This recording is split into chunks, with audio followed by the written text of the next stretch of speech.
దేవుని ఘనమైన నామానికి మహిమ కలుగునుగాక. విశ్వవాణి టీవీ కార్యక్రమం వీక్షిస్తున్న మీ అందరికీ యేసు క్రీస్తు వారి యొక్క ప్రశస్తమైన నామంలో మీ అందరికీ శుభాభివందనాలు తెలియజేస్తున్నాను.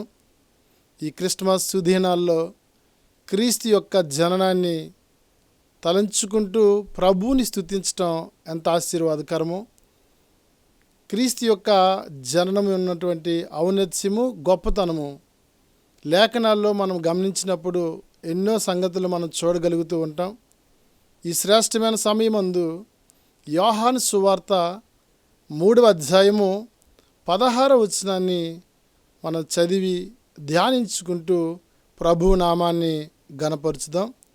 యోహాను సువార్త 3వ అధ్యాయము 16వ వచనము. దేవుడు లోకమును ఎంతో ప్రేమించును, కాగా ఆయన తన అద్వితీయ కుమారునిగా పుట్టిన వాని యందు విశ్వాసముంచు ప్రతివాడును నశింపక నిత్య జీవము పొందినట్లు ఆయనను అనుగ్రహించెను. ఈ మాటను మనం ధ్యానిస్తున్నప్పుడు క్రిస్మస్ సందేశాన్ని మనం చూడగలుగుతూ ఉంటాం. దేవుడు లోకమును ఎంతో ప్రేమించెను. అంత మాత్రమే కాదు, దేవాది దేవుడు ఈ లోకానికి శరీరధారిగా మనకు అనుగ్రహించబడ్డాడు, లేక మానవుడిగా ఈ లోకంలో జన్మించడానికి ఇష్టపడ్డాడు. ఈ మాటలు గమనించినప్పుడు 2 ప్రాముఖ్యమైన విషయాల్ని మనం చూడగలుగుతూ ఉంటాం. మొదటిదిగా లవింగ్, రెండవది గివింగ్. ప్రేమించుట, ఇచ్చుట. ఈ ప్రేమించుట అన్న విషయాన్ని మనం మొదటిగా అర్థం చేసుకోగలిగితే, దేవుడు లోకమును ఎంతో ప్రేమించెను. ఎంత ప్రేమించవయ్య అంటే, పౌలు గారు కొరింథీయులకు రాసినటువంటి మొదటి పత్రిక 13వ అధ్యాయంలో క్రీస్తు యొక్క ప్రేమ పొడుగు, వెడల్పు, ఎత్తు, లోతుని వివరించటము మనం చూడగలుగుతూ ఉంటాం. దేవుడు లోకమును ఎంతో ప్రేమించును. తన లవింగ్, తన యొక్క ప్రేమ ఎంత ఉన్నతమైనదో, ఎంత ప్రేమించాడు దేవుడు అంటే, చివరికి తన ఏకైక కుమారుడిన యేసు క్రీస్తు వారిని శరీరధారికి లోకానికి పంపడానికి ఇష్టపడటం మనం చూస్తూ ఉంటాం. దేవుడు లోకాన్ని ప్రేమించెను, లోకంలో ఉన్నటువంటి మనలను ప్రేమించెను. మనల్ని ప్రేమించినటువంటి దేవుడు మన పాప విమోచన క్రయధనముగా మనకి నిత్య జీవం ఇవ్వటానికి, ఆయన యందు విశ్వాసం ఉంచిన వారు నశింపక నిత్య జీవం పొందుటకై తన ప్రాణాన్ని పణంగా పెట్టారు ప్రభువైన యేసుక్రీస్తు వారు. తన ప్రేమ ఔన్నత్యంతో కూడిన దేవుని ప్రేమ. లోకంలో ఉన్నటువంటి మానవాళి నశించిపోవటం దేవునికి ఇష్టం లేదు కాబట్టి ప్రభువైన యేసుక్రీస్తు వారు, దేవాది దేవుడైన ఆయనే శరీరధారిగా మన కొరకు ఈ లోకంలో జన్మించినటువంటి శ్రేష్టమైనటువంటి సుదినము. ఎంత ప్రేమించాడు అంటే, తన ప్రాణాన్ని పణముగా పెట్టారు ప్రభువైన యేసుక్రీస్తు వారు. వాక్య భాగాన్ని మనం గమనించగలిగితే, ఈ ప్రేమ డివైన్ లవ్, ఇది అగాపే ప్రేమ. దేవుని యొక్క ప్రేమలో స్వార్థం లేదు, నిస్వార్థమైన ప్రేమ. దేవుడు మనం ఎంత ప్రేమించాడంటే, వాక్య భాగాన్ని మనం ధ్యానిస్తున్నప్పుడు యోహాను రాసిన మొదటి పత్రిక 4వ అధ్యాయము 19వ వచనము. ఆయనే మొదట మనలను ప్రేమించును గనుక మనము ప్రేమించుచున్నాము. ఆయనే మొదట మనలను ప్రేమించాడు. మనలో ప్రేమించడానికి అంత మంచి ఏముంది? ఏ భేదము లేదు.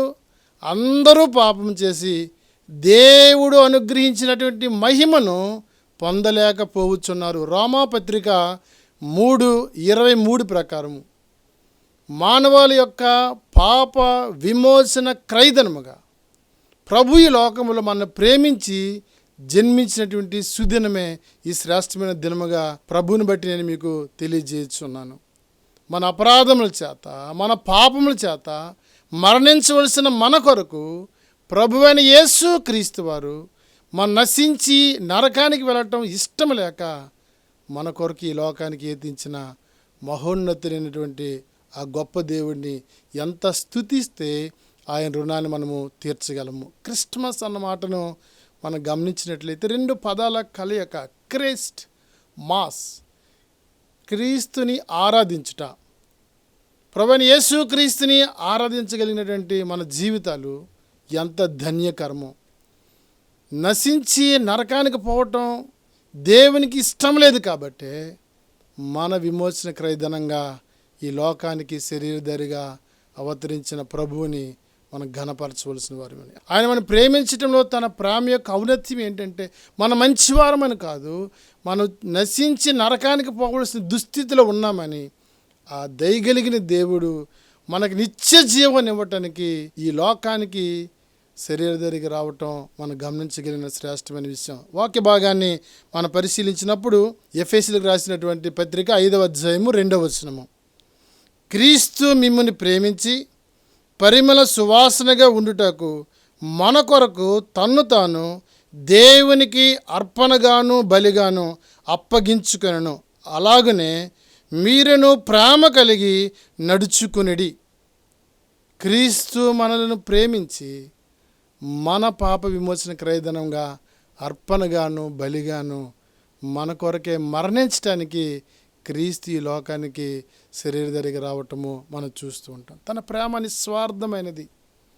తన ప్రేమ అనేకులను ఆకర్షించే ప్రేమ. క్రీస్తు యొక్క ప్రేమను పొందుకున్న ప్రతి జీవితాలు నిత్యత్వానికి వారసులుగా చేయటానికే దేవుడి లోకానికి ఏతించిన విషయాన్ని మనం చూడగలుగుతూ ఉంటాం. ఎంత ప్రేమ కలిగిన దేవుడైనా, ఎంత జాలి కలిగిన దేవుడు. యేసు ప్రభువు యొక్క ప్రేమ పొడుగు వెడల్పు ఎత్తు వివరించడానికి చాలంత ఔన్నత్యం కలిగినటువంటి ప్రేమమయుడు ఆయన. ఈ లోకంలో సర్వమానవాల్ని రక్షించడానికి ఈ లోకానికి మన కొరకే వచ్చినటువంటి ఆ క్రీస్తు గొప్పతనము ఎంత ఔన్నత్యము కలిగినదో. ఒక రాజు దగ్గర ఒక మంత్రి ఉండేవాడు. ఆ మంత్రి దేవుని యందు భయభక్తులు కలిగిన వాడు, యేసు ప్రభువుని స్వరక్షకుడిగా అంగీకరించినటువంటి వాడు మంత్రి. ఈ మంత్రి రాజుగారికి ప్రతి సందర్భము క్రీస్తు యొక్క ప్రేమ సువార్తను ప్రకటిస్తూనే ఉన్నాడు ఆయన. రాజుగారు ఒక దినాన్న వినటానికి ఇష్టపడ్డారు. ఆ సమయంలో రక్షించబడి మంత్రి రాజుగారితో క్రీస్తు ప్రేమ కొరకు చెప్పడం ప్రారంభించాడు. అయ్యా, ఆయన రాజులకు రాజు, ప్రభువులకు ప్రభు, సర్వాధికారి అయిన దేవుడు మనల్ని ప్రేమించి మన కొరకు ఈ లోకానికి వచ్చి తన విలువైన ప్రాణాన్ని అర్పించి మరణించి తిరిగి లేచి తన యందు విశ్వాసం ఉంచిన వారికి నిత్య జీవం ఇవ్వటానికే ఈ లోకానికి వచ్చిన రారాజు అని రాజుగారికి మంత్రి చెప్పటం, రాజు విన్న వెంటనే రాజు ఇలా ప్రశ్నించాడంట, ఆయనే రాజు అయితే, ఆయనే రారాజు అయితే ఎందుకు ఈ లోకానికి రావాలి? ఎందుకు తన రాజరికాన్ని విడిచిపెట్టి రిక్తుడిగా రావాలి? ఎందుకు చావాలి? ఎందుకు తిరిగి లేవాలి? ఆయన దేవుడైతే ఒక్క మాట చెప్పాలి కదా, లోకమంతా మారిపోతుంది కదా, రాజయ్యుండి ఎందుకు ఇలా లోకానికి వచ్చి తన ప్రాణాన్ని పెట్టాడని ఆ రాజు మంత్రిని అడిగేటప్పుడు మంత్రి చిరునవ్వుతో తనకు సమాధానం చెప్పడానికి ప్రయత్నించాడు. ఆయన రాజు విన్నలక తన గృహానికి వెళ్ళేటప్పుడు ఒక దినాన రాజు తను విహారయాత్రకు వెళ్తూ మంత్రికి ఆజ్ఞాపించాడంట, నా కుమారుని కూడా తీసుకొని రమ్మని. రాజు ముందుగా పడవలో ప్రయాణం చేశాడు. రాజు విహారయాత్రకి వెళ్తున్నటువంటి ఆ సమయంలో ఆ నది ఆ మధ్యలో ఉండేటప్పుడు తన పడవతో అద్దరున్నటువంటి మంత్రి తన కుమారుని వంటి వస్త్రాలు ధరించినటువంటి ఒక బొమ్మను తన యొద్దకు తీసుకొని రావటం చూస్తూ ఉంటాం.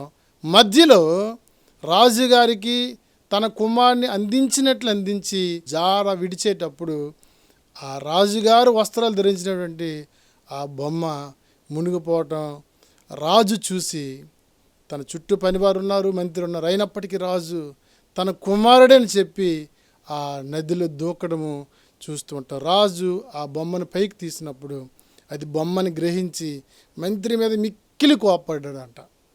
మంత్రి చిరునవ్వుతో చెప్పాడు, రాజా, నీ చుట్టూ పనివారు ఉన్నారు, మంత్రిని నేనున్నాను, ఒక్క మాట మీరు చెప్తే మేము ఎవరి దూకి తీసివేయలేం కదా, మీరే ఎందుకు దూకారంటే మీకు మీ కుమారుని పైన ఉన్నటువంటి ప్రేమ లేక మమకారం క్రిందికి దూకేటట్లు చేయగలిగింది. కుమారుని కోసమే ప్రాణాన్ని లెక్క చేయనటువంటి ప్రేమ కలిగిన రాజు మీరు. సర్వ మానవాళి కొరకు దేవాతి దేవుడు రారాజయ్యుండి శరీరధారిగా మనల్ని రక్షించటానికి ఒక్క మాట చెప్తే దేవదూతలు ఎప్పుడో సువార్త ప్రకటించిన, కానీ దేవదూతలు లేని భాగ్యం రక్షించబడిన మా అందరిపైన ఉంది. కాబట్టే రారాజైన క్రీస్తు కొరకు నేను చెప్పడానికి ఇష్టపడ్డానన్నప్పుడు రాజు మంత్రి యొక్క ఆ సువార్త విని ప్రభువుని అంగీకరించాడు. ఈ విషయాలను మనం గమనిస్తున్నప్పుడు సర్వశక్తిమంతుడైన దేవుడు ఎందుకు ఈ లోకానికి రిక్తుడిగా వచ్చాడు అంటే మనందరిని నిత్య జీవానికి వారసులు చేయటానికి. లవింగ్. రెండోది గివింగ్. తన ప్రాణాన్ని పణంగా పెట్టాడు ఆయన. ఎంత గొప్ప దేవుడు ఆయన. మన పాప విమోచన క్రయధనముగా క్రీస్తు తన ప్రాణాన్ని పణంగా పెట్టడం ఎంత భాగ్యం.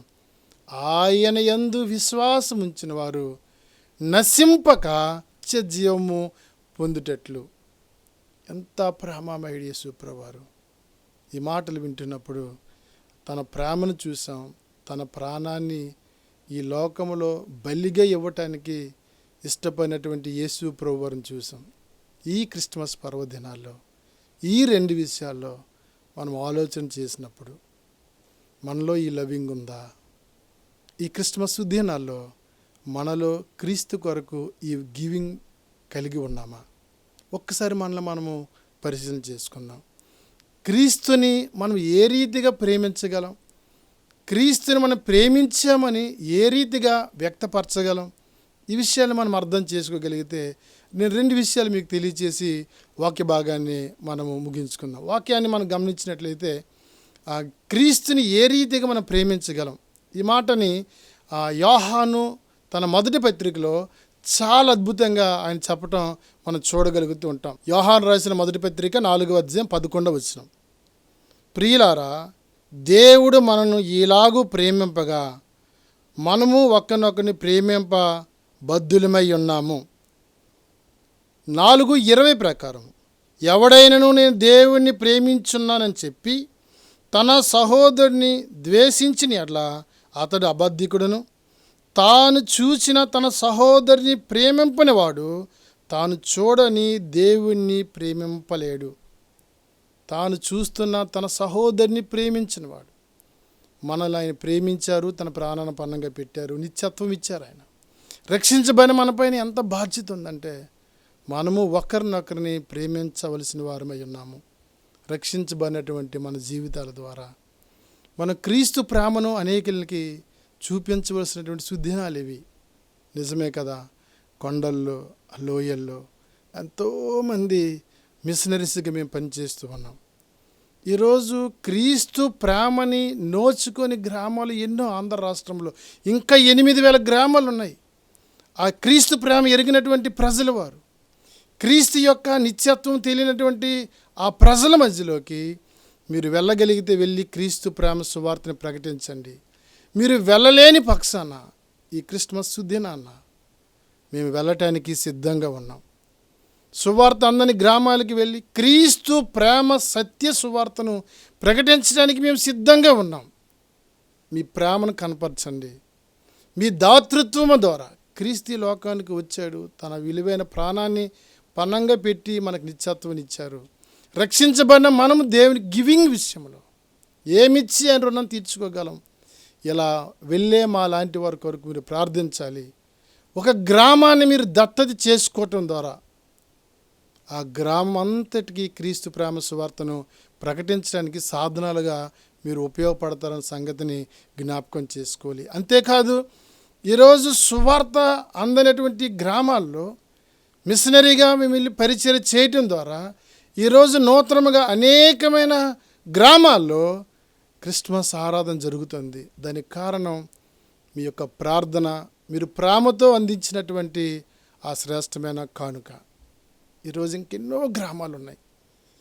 క్రిస్మస్ ఆనందాన్ని, క్రిస్మస్ సంతోషాన్ని పొందుకుంటున్న మన జీవితాలు అనేకులకు ఆశీర్వాదకరంగా ఉండాలి అంటే మీ ప్రేమను క్రీస్తుని గణపరిచేటట్లు పరిచర్యకు సహాయం చేయండి. క్రీస్తు పని కొరకు మీరు గుప్పిళ్ళు విప్పండి.